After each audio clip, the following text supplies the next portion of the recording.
کسی مسلمان کو ایذا پہنچانا، تکلیف پہنچانا گناہ ہے، تو رمضان المبارک میں روزہ رکھ کر کسی مسلمان یا کسی بھی انسان کو قتل کرنا ناحق بڑا کبیرہ گناہ ہے۔ ایک عام مہینے میں شراب پینا منع ہے، تو رمضان المبارک میں روزہ رکھ کر ان محفلوں کی طرف جانا یا شراب کا پینا زیادہ بڑا کبیرہ گناہ ہے۔ ناپ تول میں کمی کرنا عام مہینے میں بھی منع ہے، روزہ رکھ کر رمضان المبارک کے مبارک مہینے میں ناپ تول میں کمی کرنا زیادہ بڑا گناہ ہے۔ جتنے بھی گناہ ہو سکتے ہیں جو عام مہینے میں جن کو کرنا گناہ ہے، تو رمضان المبارک میں روزہ رکھ کر ان کو کرنا زیادہ بڑا کبیرہ گناہ ہے۔ بات سمجھ آ رہی ہے؟ تو ان چیزوں کا اہتمام کرنا جو اللہ کو پسند ہے، ان چیزوں میں لگنا جو اللہ کو اور اللہ کے رسول کو پسند ہے، اور ان چیزوں سے بچنے کا اہتمام کرنا جو اللہ اور اس کے رسول کو ناپسند ہے۔ قرآن پاک کی سورہ قریش کا میں نے آخری حصہ آپ حضرات کے سامنے تلاوت کیا۔ فَلْيَعْبُدُوا رَبَّ هَذَا الْبَيْتِ الَّذِي أَطْعَمَهُم مِّن جُوعٍ وَآمَنَهُم مِّن خَوْفٍ۔ اس حصے میں اللہ تعالیٰ دو نعمتوں کا ذکر کر رہے ہیں۔ اللہ تعالیٰ دو نعمتوں کا ذکر کر رہے ہیں، اور یہ بتلا رہے ہیں کہ وہ نعمتوں کا حصول کیسے ہوگا، اور یہ بتلا رہے ہیں کہ وہ نعمتیں کیسے چھن جاتی ہیں۔ نعمتیں تو تب ہوں گی نا جب ہمارے پاس ہوں گی، ہمارے پاس نہیں ہوں گی تو وہ نعمت تھوڑی ہے۔ بات سمجھ آ رہی ہے؟ نعمت تب ہوگی جب وہ ہمارے پاس ہوگی، نعمت نہیں ہوگی جب وہ ہمارے پاس نہیں ہوگی۔ تو اس کا حصول کا ذریعہ کیا ہے، اللہ اس حصے میں بتا رہے ہیں، سورہ قریش کے اس آخری حصے میں۔ اور وہ چھن کیسے جاتی ہیں، ان اسباب سے دور رہنا، ان چیزوں سے دور رہنا جن کی وجہ سے یہ دو نعمتیں انسان سے چھن جاتی ہیں۔ اور وہ دو نعمتوں کا ذکر میں اس لیے کر رہا ہوں آج کہ ہر آدمی ان دو نعمتوں کے حصول میں لگا ہوا ہے اور ان کی وجہ سے پریشان ہے۔ ترجمہ کر دیتا ہوں، بات سمجھ آ جائے گی۔ فَلْيَعْبُدُوا رَبَّ هَذَا الْبَيْتِ، یہ چاہیے کہ تم رب هَذَا الْبَيْتِ، اس گھر والے رب کی عبادت کرو۔ رب هَذَا الْبَيْتِ سے کیا مراد؟ بیت اللہ، اللہ کا گھر۔ کیا کرنا ہے؟ اس کی عبادت کرنی ہے۔ ملے گا کیا؟ الذی اطعمہم من جوع وآمنہم من خوف۔ اس رب کی عبادت کرنے پر تمہیں یہ پہلی نعمت مل رہی ہے، اطعمہم من جوع، کہ جو تمہاری بھوک کی جو ایک کیفیت ہے اللہ تعالیٰ اس کو ختم کر دیں گے۔ وآمنہم من خوف، اور جو خوف تمہارے اوپر طاری ہے اللہ تعالیٰ اس کو بھی ختم کر امن دے دیں گے۔ بات سمجھ آ رہی ہے؟ بھوک اور خوف آج ہر آدمی کی زبان پر یہ بات ہے۔ مہنگائی بہت ہو گئی ہے، روز مرہ کی چیز لینے کے لیے بھی جاتے ہیں تو چیز پوری مکمل لے کر نہیں آ پا رہے۔ پیٹرول کہاں جا رہا ہے، ڈالر کہاں جا رہا ہے، مہنگائی آسمان سے باتیں کر رہی ہے، جس کی وجہ سے فاقوں تک کی نوبت آنے لگ گئی ہے بھائی۔ اور دوسرا کیا ہے؟ خوف۔ گھر سے باہر نکلیں گے ڈکیت آئیں گے اور موبائل چھین کر لے جائیں گے۔ گھر سے باہر نکلیں گے موبائل چھیننے کے لیے آئیں گے، نہ دیا مزاحمت کی تو گولی مار دیں گے۔ پیسہ زیادہ ہے تو دشمن کا خوف ہے، حسد کرنے والوں کا خوف ہے، نفرت کرنے والوں کا خوف ہے۔ خوف میں جی رہے ہیں۔ دنیا آ جائے تب بھی خوف، نہیں ہے تب بھی خوف۔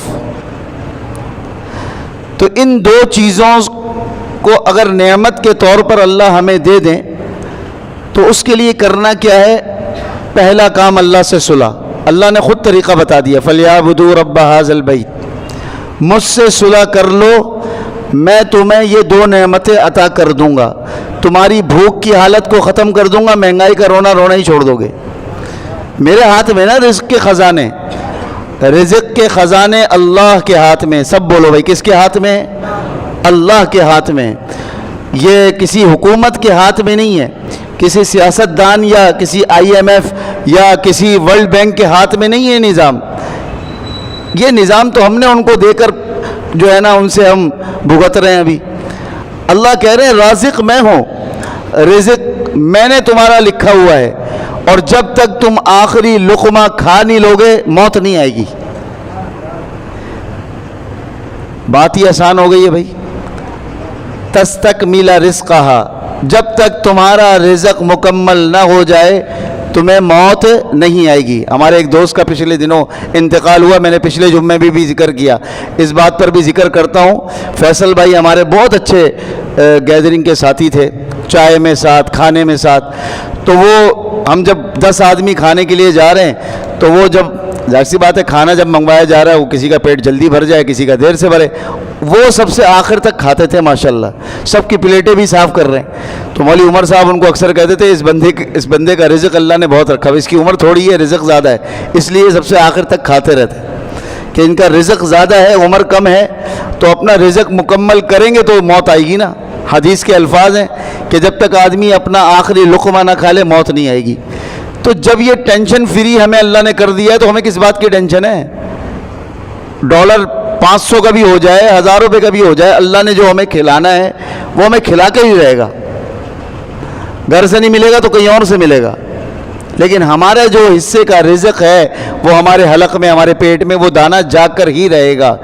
کرونا میں سب پریشان تھے, گھروں میں بند ہو گئے, پابندیاں ہیں, باہر نکلیں گے تو پولیس والے بھی مار رہے تھے, ماسک کے بغیر جائیں گے تو کوئی ایکسیپٹ ہی نہیں کر رہا ہے, نہ بینک میں, نہ کسی لائن میں, نہ کسی اسٹور میں. کہیں جا رہے ہیں تو وہی پہلے کیا, وہ جیسے کہتے ہیں نا جو ہائی وے پر موٹر وے پہ گاڑی چڑھتی ہے, فاسٹن سیٹ بیلٹ, سب سے پہلا کام آپ نے کرنا ہے سیٹ بیلٹ باندھنی ہے. کورونا کے 2 سالوں میں یہ ہو گیا تھا کہ جہاں کہیں جانا ہے تو سب سے پہلے کیا کام کرنا ہے, ماسک لگانا ہے. ایسا تھا کہ نہیں تھا کہ منہ کا جو راستہ ہے, جو رزق کے جانے کا راستہ ہے, دنیا والوں نے ایسا نظام بنایا کہ راستہ بند ہو جائے منہ کے آگے. میں صحیح نہیں کہہ رہا یہ بات, لاجیکلی بات کہ جس راستے سے رزق اندر جا سکتا ہے دنیا میں ایسا نظام چلا کہ وہ راستہ ہی بند کیا جا رہا ہے. ماسک پہن کے رکھ رہا ہے آدمی, چاہے وہ صحت مند ہے یا نہیں ہے. ہر آدمی نے منہ کے آگے ماسک لگانا ہے, اور کہیں جا نہیں سکتا تھا. بینک میں جائے گا جانے نہیں دیں گے, ہاسپٹل میں جائے گا جانے نہیں دیں گے, ماسک لگا کے جائے گا تو جانے دیں گے. حتیٰ کہ جو ریسٹورنٹ تھے جہاں کھانے کے لیے ہی جانا ہے, جو اس راستے کو استعمال کرنے کا ہی ایک طریقہ ہے, اس کے لیے وہاں لوگ جایا کرتے ہیں, وہاں پر بھی لکھا ہوا تھا کہ بھئی باہر آپ ماسک پہن کے اندر جائیں, جب کھانا آپ کے سامنے آ جائے تو یہ ماسک ہٹا لیں. تو جب یہ منہ کا راستہ بھی بند تھا 1.5-2 سال, تب بھی اللہ ہمیں کیا کیا نہیں کھلا رہے تھے. اور میں تو یہ کہتا ہوں کہ ان 2 سالوں میں جو فروٹ ہم نے پاکستان میں کھایا ہے شاید اس سے پہلے کبھی کھایا ہو. اس نسل کے سیب, اس نسل کی کلاچی, اور اس نسل کا فروٹ, اے کوالٹی کا آم, A1 کوالٹی کا سیب, A1 کوالٹی کا کلاچی, امرود, یہ وہ ساری چیزیں جو باہر مالٹے باہر جایا کرتے تھے جو ہمیں نصیب ہی نہیں تھے, ہم باہر بھیج دیتے تھے. اللہ نے وہ چیزیں ہمیں کورونا کے اس ماحول میں جب منہ کا راستے میں بھی ایک پہرا لگا دیا گیا, اللہ نے وہ چیزیں ہمیں کھلائیں. تو یہ ہم اس لیے ٹینشن میں کیوں آتے ہیں, رزق کی ہمیں پریشانی کیوں ہوتی ہے؟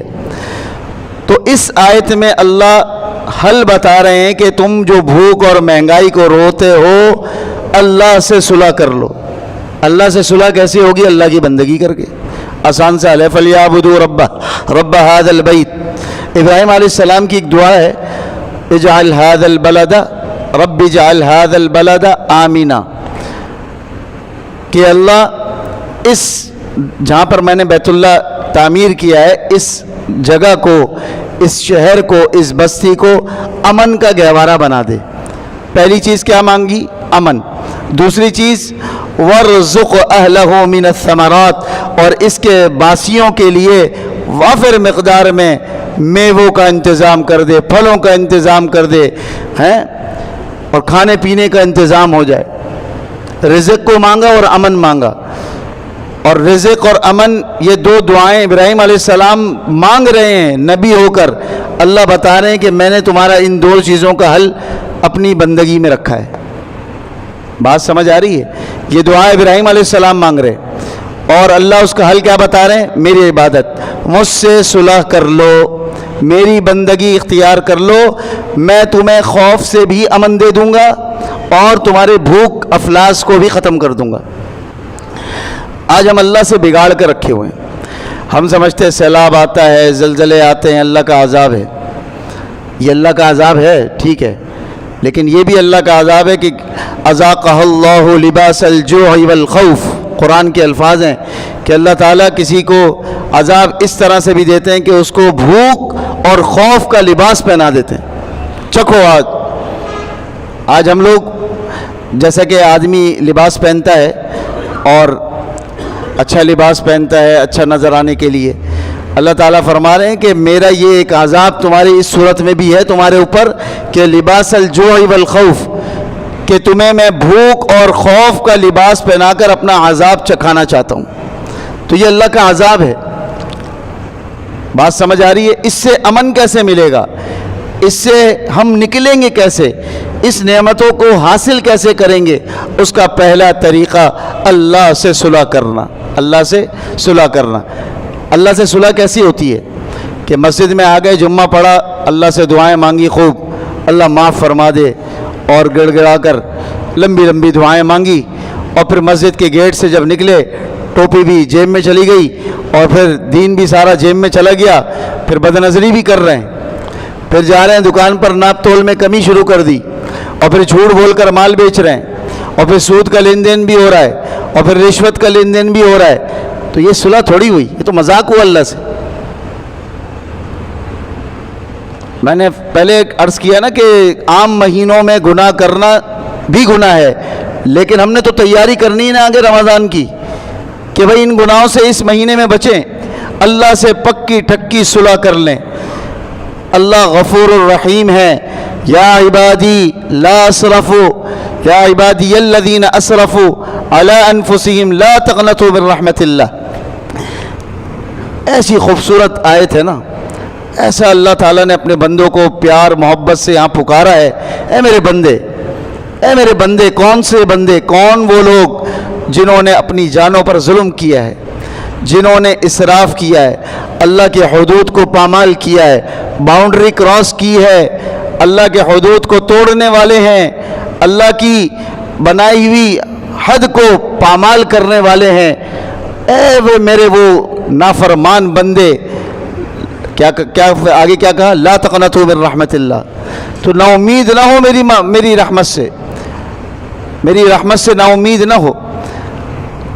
توبہ ٹوٹ جائے پھر توبہ کر، پھر توبہ ٹوٹ جائے پھر توبہ کر، لیکن تیرا کام میری صلح سے ہی بنے گا۔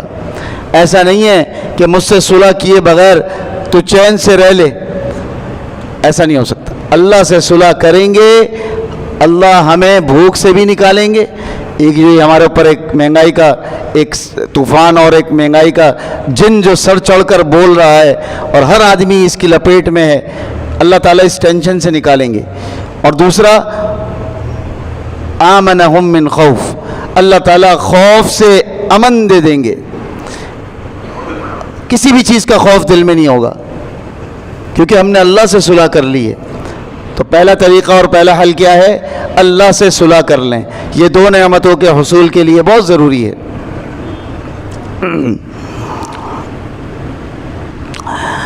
اللہ اکبر۔ امام محمد رحمۃ اللہ علیہ، یہ امام ابو حنیفہ رحمہ اللہ کے شاگرد ہیں، محمد بن حسن الشیبانی، نوجوان بالکل خوبصورت، جب بازار سے علم حاصل کرنے کے لیے جایا کرتے رومال کو یہاں تک ڈالتے تھے کہ میری بازار میں جاتے وقت کسی غیر محرم پر نظر نہ پڑ جائے۔ ایسی تھوڑی وقت کی امام بنے۔ آج تو مسئلہ ہمارا یہ ہے کہ ہم نے دیکھا کہ بھئی گوگل سے ہم نے وہ لے لیا، کچھ کتابیں وہاں سے ہم نے دیکھ لی، اور کچھ کتابیں وہاں سے، اندر کا پتہ نہیں ہے، ایک اپنا چینل سوشل میڈیا پہ بنایا اور بتانے لگ گئے مسائل، اور پھر مسائل جب بتائیں گے، کیونکہ وہ تو ادھر ادھر سے لیا ہوا ہے نا معاملہ، اتھینٹک کوئی بات ہے نہیں، تو پھر ایران اور توران کی ماریں گے اور عوام میں فتنے پیدا کریں گے۔ موٹیویشنل اسپیکر کا ایک عجیب سے ایک فرقہ نیا بنتا چلا جا رہا ہے اور امت کو گمراہیوں کی طرف لے کے جا رہے ہیں۔ تو پھر اس طرح سے معاملات ہوں گے، اور پھر وہاں وہ تحقیر آمیز لہجہ نہ کوئی ادب ہے بتاتے وقت، حدیث بتاتے وقت کوئی ادب نہیں. یہ حدیث کا علم حاصل کرنے جا رہے ہیں اور ادب دیکھیں آپ کہ کپڑے کو، رومال کو نیچے تک یہاں تک ڈالا ہوا ہے کہ خود بھی بہت خوبصورت ہیں، خود بہت حسین اور جمیل، بہت خوبصورت تھے. اور جب جس راستے سے یہ گزرتے تھے ایک بنیے کی دکان تھی، بنیا تھا، ہندو بنیا، تو وہ ان کو آتے جاتے دیکھتا تھا. نہ یہ کبھی اس کے پاس گئے دعوت دینے کے لیے، نہ اس نے کبھی، بس ان کو یہ پتا تھا کہ یار یہ جو ایک طالب علم ہے یہ علم حاصل کرنے کے لیے جا رہا ہے. لیکن یہ اس قدر پابندی کے ساتھ، 17 سال کی عمر ہے، نوجوان، کتنا کڑیل نوجوان، اور وہ اس قدر پابندی کے ساتھ، اہتمام کے ساتھ، ادب کے ساتھ علم حاصل کرنے جا رہا ہے. اس عمل کی وجہ سے وہ بنیا مسلمان ہو گیا. یہ صحابہ والی زندگیاں تھیں، صحابہ والا طرز عمل تھا، لمبی چوڑی تقریریں نہیں تھی، عمل تھا، عمل. اور روم کا بادشاہ تھا. صحابہ کا لشکر جب روم روانہ ہوا تو انہوں نے کیا کیا؟ چال بازی کی. انہوں نے لڑکیوں کو، خوبصورت لڑکیوں کو برہنہ کر کر ان کے استقبال میں کھڑا کیا، صحابہ کے استقبال میں. پورا لشکر گزر گیا، کسی نے آنکھ اٹھا کر نہیں دیکھا. پورا لشکر گزر گیا، ان عورتوں پر کسی نے نظر نہیں ڈالی. ان میں سے ایک کہنے لگی یار یہ مرد بھی ہیں کہ نہیں؟ ایک کہہ رہی ہے یہ مرد بھی ہیں کہ نہیں؟ دوسری کہہ رہی ہے بھائی یہی تو اصل مرد ہیں، کیونکہ ان کی تربیت جس آقا نے کی ہے اس کو محمد الرسول اللہ کہتے ہیں، یہ ان کے غلام ہیں. تو پہلی والی کہہ رہی ہے غلاموں کا یہ حال ہے تو آقا کا کیا حال ہوگا؟ غلاموں کا یہ حال ہے تو آقا کا کیا حال ہوگا؟ تو صحابہ اپنے طرز عمل سے بتاتے تھے کہ ہم مسلمان ہیں. آج ہمیں بتانا پڑتا ہے کہ میں مسلمان ہوں. یہ کیفیت ہو گئی ہے. اس کیفیت سے نکلنا ہے، اپنے طرز عمل کو ٹھیک کرنا ہے. پاکستان سے کوئی بھی پروڈکٹ بن کے جاتی ہے باہر تو اس پر لیبل چینج ہوتا ہے جا کر دبئی میں. ہمارے اتنے معاملات بگڑے ہوئے ہیں. میں امام محمد کی بات کیوں لایا بیچ میں؟ ان سے کسی نے پوچھا کہ حضرت آپ نے اتنی کتابیں لکھی، آپ فقہ کے امام تک بن گئے، آپ نے تصوف پہ کوئی کتاب نہیں لکھی. تصوف سمجھتے ہیں؟ خانقاہی نظام، جہاں اللہ اللہ کی ضربیں لگتی ہیں، جہاں دل کا تار اللہ والے اللہ سے جوڑتے ہیں اور اللہ سے تعلق پیدا کرتے ہیں، اللہ کی ضربیں لگتی ہیں. تو تصوف پہ آپ نے کوئی کتاب نہیں لکھی، آپ نے اتنی کتابیں لکھی. تو امام محمد رحمہ اللہ نے جواب دیا او دیوانے، میری جتنی کتابیں ہیں وہ تمام کی تمام کتابیں تصوفی کی تو ہیں. انہوں نے معاملات اور مسائل پر بڑی بات کی ہے نا، فقہی مسائل اور معاملات. بولا بھئی یہ سارا تصوف ہی تو ہے. بڑے سے بڑا دیندار اگر اس کا لین دین ٹھیک نہیں ہے تو وہ صوفی بن سکتا ہے؟ بڑے سے بڑا نمازی ناپ تول میں کبھی کرتا ہے، اس کے معاملات ٹھیک نہیں ہیں، اس کا بزنس، اس کا کاروبار شریعہ کمپلائنٹ نہیں ہے، شریعت کے حدود میں نہیں آتا، شریعت سے باہر نکلا ہوا ہے، جہاں وہ ڈنڈی مارنا چاہتا ہے مار لیتا ہے، تو بھئی یہ تو تصوف. یہ کتنا بڑا نمازی بن جائے، کتنا بڑا حاجی بن جائے، کتنا بڑا قاری بن جائے، اس کا کیا فائدہ جس کے معاملات ہی ٹھیک نہیں ہیں. آج ہم مسلمانوں کے عمومی طور پر معاملات بڑے کمزور ہیں. نمازوں کا بھی اہتمام ہو رہا ہے بھائی، دینداری بھی گھر میں دینداری بھی ہے، اور پہلی صف کے بھی نمازی ہیں، روزے بھی رکھ رہے ہیں، حج پہ بھی جا رہے ہیں، حاجی صاحب بھی لگ گیا، عمرے پہ بھی جا رہے ہیں، لیکن وہ دین گھر کی دہلیز پر آ کر ختم ہو جاتا ہے. جب ان دیندار گھرانوں کی شادیاں ہوتی ہیں یا کوئی غم کا موقع ہوتا ہے تو آپ کو پتہ چلے گا کہ کتنی بے دینی ہے. جسے آپ اتنا دیندار سمجھ رہے ہوتے ہیں، جسے ہم لوگ دیندار کوڈ کر رہے ہوتے ہیں، جب ان کے گھر میں شادیاں ہوتی ہیں ساری ہندوانہ رسومات کا اہتمام ہوتا ہے کہ نہیں ہوتا؟ یا میں اپنے پاس سے کہہ رہا ہوں؟ پھر مولویوں کو بلاتے ہیں، نکاح پڑھا دیں آ کے. آپ شرم آ رہی ہوتی ہے ان کو، ہمیں ان سے کہ یار کہاں لا کے بٹھا دیا.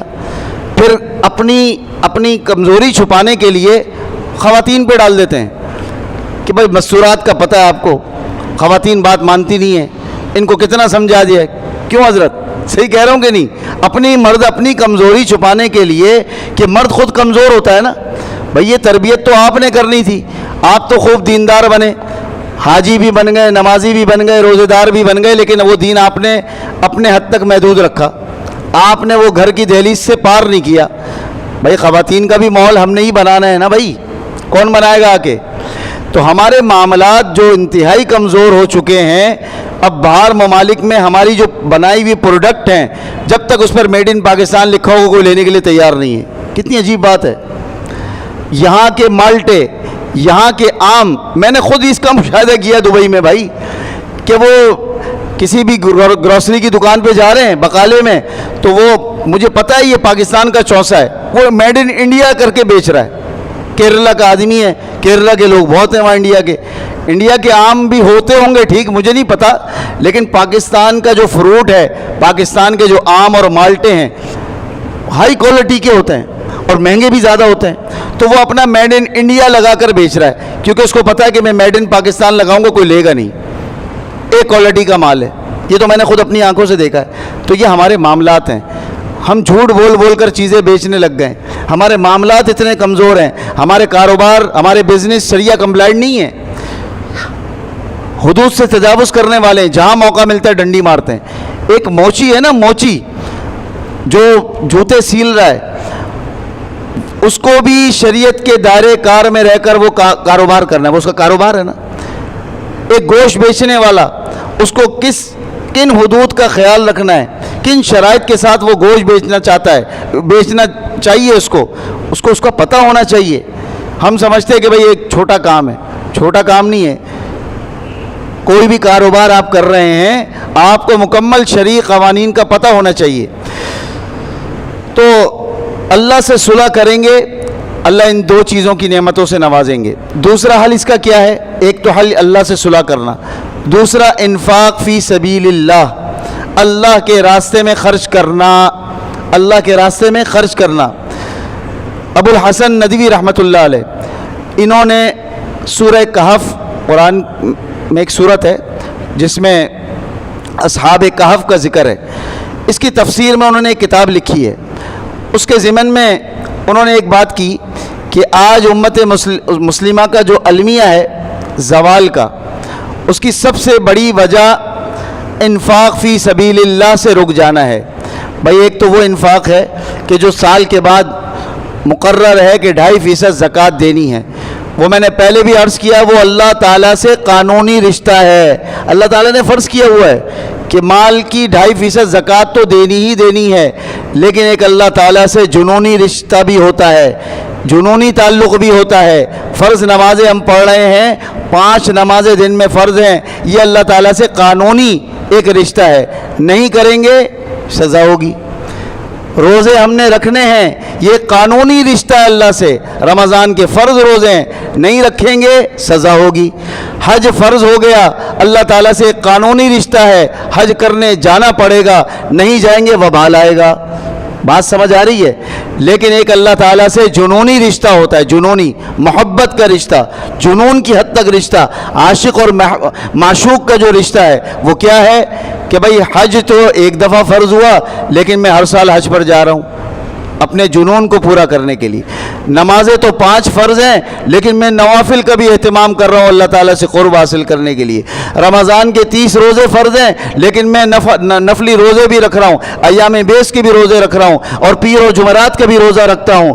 تو میں نفلی روزے رکھ کر اللہ تعالیٰ سے جنون کی حد تک پیار کر رہا ہوں ہے بھائی. اور میں زکوٰۃ تو دے ہی رہا ہوں جو مجھ پر فرض ہے, لیکن میں اس کے علاوہ بھی اللہ کے راستے میں پورے سال خرچ کرتا رہتا ہوں. اس کے لیے کوئی حد مقرر نہیں ہے کہ 2.5% دینا ہے یا 5% دینا ہے, جتنا ہے دے سکتے ہیں دیں. یہ اللہ تعالیٰ سے جنونی رشتہ ہے. تو بھئی یہ جنونی رشتہ بھی ہمارا مضبوط ہونا چاہیے. انہوں نے لکھا زوال کا سبب یہ جنونی رشتہ کم ہونا ہے. اور اس کی وجہ کیا ہے؟ انسان اپنا سارا فوکس اپنے ظاہر پر کر رہا ہے. تعیش میں پڑ چکے ہیں ہم امت مسلمہ, تعیش میں. یہ بات انہوں نے لکھی ہے کہ عیش و عشرت میں پڑ گئے, سارا فوکس جسم ہے, روح نہیں ہے.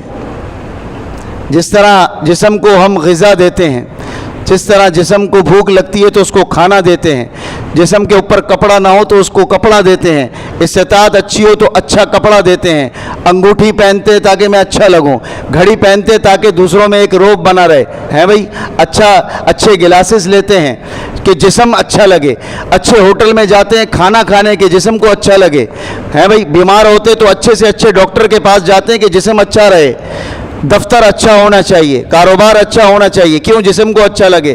سارا کا سارا فوکس یہ جسم ہے, روح کی فکر نہیں کی ہوئی, روح کو چھوڑ دیا ہے. بھائی جس طرح جسم کو بھوک لگتی ہے نا ایسے روح کو بھی بھوک لگتی ہے. اس کی غذا کیا ہے؟ اللہ کا ذکر ہے. اس کی غذا کیا ہے؟ نماز ہے. اس کا رزق کیا ہے؟ ذکر ہے. اس کا تلاوت اس کا رزق ہے. یہ جب تک ہم اس کو نہیں دیں گے, میں یہ نہیں کہتا کہ دنیا نہ کمائیں, دنیا نہ بنائیں, یہ بات بالکل بھی نہیں ہو رہی یہاں پر. لا رہبانیت فی الاسلام, اسلام میں کوئی رہبانیت نہیں ہے. ان ساری چیزوں میں آپ جائیں, گھومیں پھریں, کھائے پیئیں, جسم کو بھی توانا رکھنا ہے تاکہ عبادات میں دل لگے. جسم کمزور ہوگا تو عبادت میں دل بھی نہیں لگے گا. جسم کو توانا بنائیں, اس کو بھی اچھا کریں, اس سے منع نہیں ہے, لیکن فکر روح کی بھی کرنی ہے کہ اس کو اللہ کے ذکر سے آباد کرنا ہے, اس کو ہر وقت تر رکھنا ہے. اس کو ہم نے بھوکا مار کے اتنا مار دیا, پھر ہوا کیا کہ ہمارا جسم ہماری روح پر غالب آ گیا. ہونا کیا چاہیے تھا کہ ہمارے جسم پر ہماری روح غالب آ جاتی, ہمارے ظاہر پر ہمارا باطن غالب آ جاتا. آج الٹا معاملہ چل رہا ہے کہ نہیں چل رہا؟ مثال کے طور پر ایک آدمی آپ کے پاس مہمان آتا ہے بڑی سی V8 میں, ویگو میں, تو ہم مہمان کے استقبال کے لیے گیٹ پہ کھڑے ہیں اور وہ سوار اتر گیا مہمان, ہم اس کے ٹائر دیکھ رہے ہیں, اس گاڑی کا ڈیش بورڈ دیکھ رہے ہیں, اس گاڑی کا بونٹ دیکھ رہے ہیں, لائٹیں دیکھ رہے ہیں, اس کی LCD دیکھنے میں لگ گئے, اس کی جو ہے نا سیٹ دیکھ رہے ہیں. ہم ان چیزوں میں پڑ گئے. وہ مہمان بولے گا بھائی پاگل ہے یار, یہ میں اس گاڑی میں سوار ہو کر آیا ہوں, میری فکر نہیں ہے, گاڑی کی اتنی فکر ہے. بیوقوف کہے گا کہ نہیں؟